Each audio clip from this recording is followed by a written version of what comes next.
Ouais, je suis tombé sur ce truc concernant les lois sur l'apostasie et ça m'a un peu déstabilisé. En gros, la seule façon dont la peine de mort est appliquée en islam, c'est si tu n'as pas de famille musulmane, Non, mes parents sont hindous. tes parents sont hindous, d'accord. Alors, comment ça va? Ça va bien? Je suis un peu nerveux, je ne vais pas mentir, mais ça va. Pas besoin d'être nerveux, d'accord. Alors, quelle est ta question? Je n'ai qu'une seule question. Pour l'instant, et c'est juste à propos des lois sur l'apostasie qui existent en islam. Je pense que c'est parce que, en gros, j'ai commencé à m'intéresser à l'islam. J'ai étudié le christianisme. Je penche vers l'islam en ce moment. Je pense que c'est la vraie religion. Mais à mon avis personnel, je sens vraiment que je penche vers l'islam en ce moment. Je crois que parmi toutes les religions qui existent, celle-ci doit être la vraie. Non. J'ai lu le Coran, j'ai terminé le 8e chapitre hier. J'espère pouvoir commencer le 9e ce soir. J'ai pensé à lire la sira du prophète Mohammed, paix soit sur lui. J'ai le nectar de la sira juste ici. J'essaie de m'y plonger, mais ouais, je suis tombé sur ce truc concernant les lois sur l'apostasie et ça m'a un peu déstabilisé.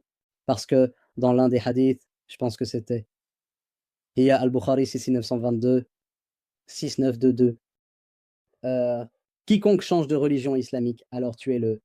Il a été dit que c'est ce que le prophète Mohammed, paix soit sur lui, a dit. Mais ensuite, j'ai lu le Coran parce que j'ai déjà lu la sourate Al-Baqarah, le 2e chapitre. Chapitre, et ça dit avant que tu continues. Et que tu interprètes le Coran en utilisant le chapitre 2, verset 256 sur la contrainte en religion, parce que je sais où tu veux en venir. Ouais, avant que tu interprètes, en notre nom, tu peux poser une question, tu sais, parce que si tu n'es pas musulman, alors tu ne comprends pas le texte islamique, non? Ouais, donc quand le Coran dit qu'il n'y a pas de contrainte en religion, c'est avant d'accepter le message. D'accord, donc je ne peux pas te forcer à accepter l'islam, donc je ne peux pas forcer quelqu'un à accepter l'islam. Et la raison de la relation de ce verset est qu'il y a un homme qui est venu voir le prophète, il a accepté l'islam et ses deux enfants étaient chrétiens. Puis il est venu voir le prophète et il a dit qu'il refuse l'islam. Devrais-je les forcer à accepter l'islam? Et le prophète lui a dit non, donc tu ne peux pas forcer quelqu'un qui n'est pas musulman à entrer dans l'islam, mais une fois que quelqu'un entre dans l'islam, il y a des obligations et des responsabilités après avoir fait ce choix. Donc le hadith auquel tu fais référence concerne quelqu'un qui a choisi d'accepter l'islam de son plein gré. Alors ce choix qu'il a fait a des obligations et des règles. Donc nous ne comprenons pas qu'il n'y a pas de contrainte, ce qui signifie que tu ne peux rien imposer à personne du tout. Ce n'est pas le cas dans l'islam parce que je peux te contraindre à te punir si tu voles dans l'islam. Je peux te punir si tu commets certains péchés dans l'islam et la loi islamique. Je peux te contraindre, te forcer à faire certaines choses par la loi sous l'État islamique. Donc ce n'est pas une compréhension correcte du verset. Maintenant, concernant cette règle, laisse-moi juste clarifier et expliquer ce sujet parce que je ne crois pas avoir expliqué ce sujet auparavant sur ma chaîne. Alors, laissez-moi approfondir l'explication de ce sujet, l'idée de l'apostasie. Alors, d'abord, je veux te poser cette question. Crois-tu en la démocratie? Ouais, je dirais ça. Tu crois la démocratie est une bonne chose? Ce n'est pas chose à laquelle j'ai pensé. Je ne te teste pas. Mais en général, est-ce que les gens voient, les non-musulmans, ils voient généralement la démocratie comme une bonne chose, n'est-ce pas? Ouais, D'accord. Alors, qu'est-ce que la démocratie? La démocratie, c'est que le peuple, la majorité, choisit les règles et les règles sont appliquées dans le pays en fonction de ce que la majorité a choisi. Donc, si la majorité des musulmans choisit une loi dans leur pays, si tu quittes l'islam dans notre pays, tu seras puni, tu auras une peine de mort. Pourquoi est-ce un problème si tu crois en la démocratie? Puisque la majorité a choisi ça, c'est un bon point. Ouais. Ouais, donc si tu es une personne qui croit en la démocratie, la dernière chose que je veux entendre de la part des libéraux qui croient en la démocratie, je ne parle pas de toi, je parle des libéraux en général, d'accord?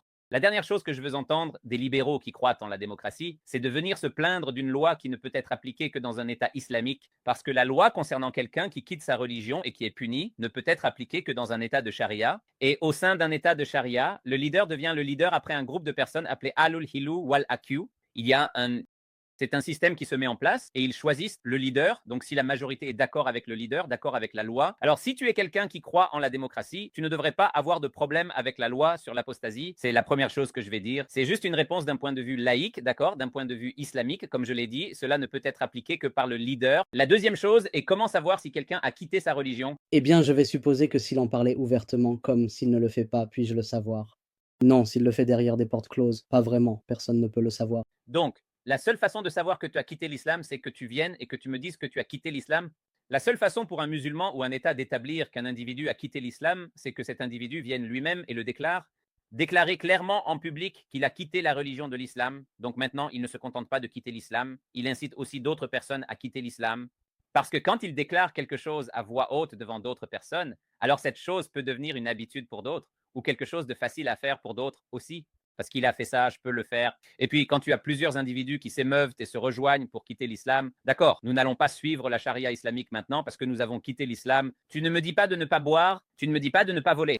Et tu es sous un état de charia, et tu auras un groupe de personnes qui provoqueront la révolution, la corruption, le vol et le meurtre quand ils feront ça. Donc, je ne peux pas savoir que quelqu'un a quitté l'islam, sauf s'il déclare qu'il a quitté l'islam. La deuxième chose est qu'en islam, si une personne déclare qu'elle a quitté l'islam, il y a une période de repentance. Donc, les gens, l'État l'amène et lui dit de se repentir, ou tu seras puni. Et cette période peut aller jusqu'à 20 jours, ou peut-être juste de 3 jours, mais pas moins. Il lui dirait, repens-toi, ou tu seras puni. Donc maintenant, il a le choix de mentir et de dire, oh oui, je suis revenu à l'islam. En essence, la seule façon dont la peine de mort est appliquée en islam, c'est si tu choisis d'être tué. C'est la seule façon dont tu peux être puni islamiquement avec cette punition d'apostasie. Si tu choisis d'être tué, sinon tu peux mentir et dire que je suis devenu musulman. Et là, tu deviendras ce qu'on appelle un munafika. Un munafika est un hypocrite, quelqu'un qui montre sa croyance et cache son incrédulité. Et puis ces gens existaient à l'époque du prophète Muhammad. Ils n'ont pas été punis. Bien que le prophète avait une liste de tous les hypocrites de son temps, il ne les a pas punis parce qu'ils se montraient à tous comme des croyants. Donc, dans la communauté, montres-tu que nous sommes des croyants, nous croyons en Allah, nous sommes musulmans. Tout ce qu'ils cachent et dissimulent dans leur cœur est une punition pour eux dans l'au-delà et le jour du jugement. Mais si quelqu'un devait sortir au grand jour et déclarer qu'il a quitté l'islam, alors nous avons ce processus où il est demandé de se repentir. S'il ne se repent pas, alors il est puni, peine de mort. Et en réalité, cela ne se produirait que s'il choisissait de mourir. C'est une chose très simple, tu sais. Et il y a un récit de deux des compagnons du prophète, Mu'ad et Abu Musa al-Ashari. Mu'ad est venu voir Abu Musa al-Ashari et il l'a vu avec une personne juive. Il a dit, qui est-ce? Il dit qu'il est juif, qu'il a accepté l'islam et qu'il a quitté l'islam. Et Abu Musa al-Ashari a passé plus de 20 jours à essayer de le ramener à l'islam. Donc, il ne lui a pas coupé la tête. Il essayait de le ramener à l'islam, n'est-ce pas? Il essayait de lui parler, de le ramener à l'islam. Et ensuite, Mu'ad ibn Jabal a dit qu'il en avait assez. Maintenant, je ne vais pas descendre de ma chamelle à moins que cette personne ne soit punie. Pourquoi? Parce qu'il a eu plus de 20 jours de mise en garde et a essayé de le ramener à l'islam en éclaircissant tous ses doutes. Peut-être que c'est à cause de l'ignorance qu'il a quitté l'islam ou quelque chose comme ça, non?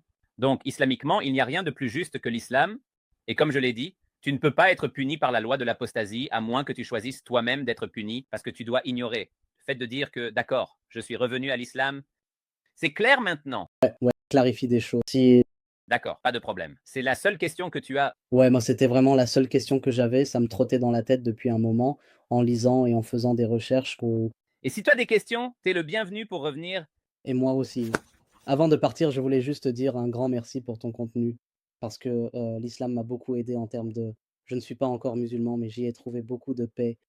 J'ai remarqué que je deviens une meilleure personne. J'ai commencé à respecter mes parents davantage. J'ai arrêté de boire. Je sais que je ne suis pas encore musulman, mais j'ai déjà ressenti pourquoi. Pourquoi ne pas accepter l'islam? Parce que, je veux dire, ça ne fait que 3 mois que j'ai commencé à m'y intéresser et je ne sais tout simplement pas. Je ne veux pas que ce soit un truc où, tu sais, je fais ma charada.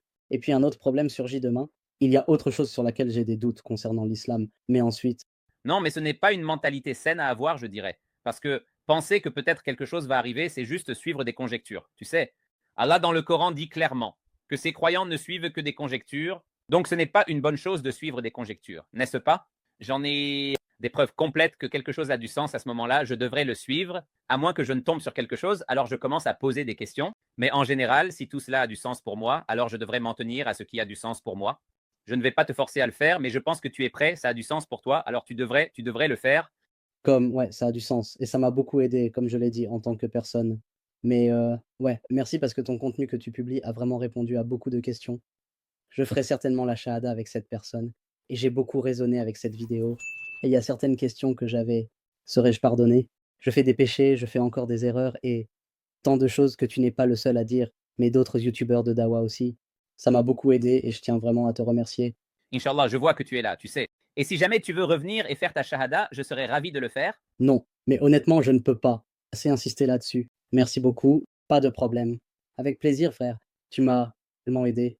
Avant l'islam, j'étais tellement perdu, frère. J'étais déprimé. J'étais dans une mauvaise passe et maintenant j'aime ça. Qu'Allah m'accepte. Je pense que tout cela va évidemment à Allah. Il guide qui il veut, mais vous aidez à diffuser cela. Et j'apprécie vraiment beaucoup. Honnêtement, pas de problème.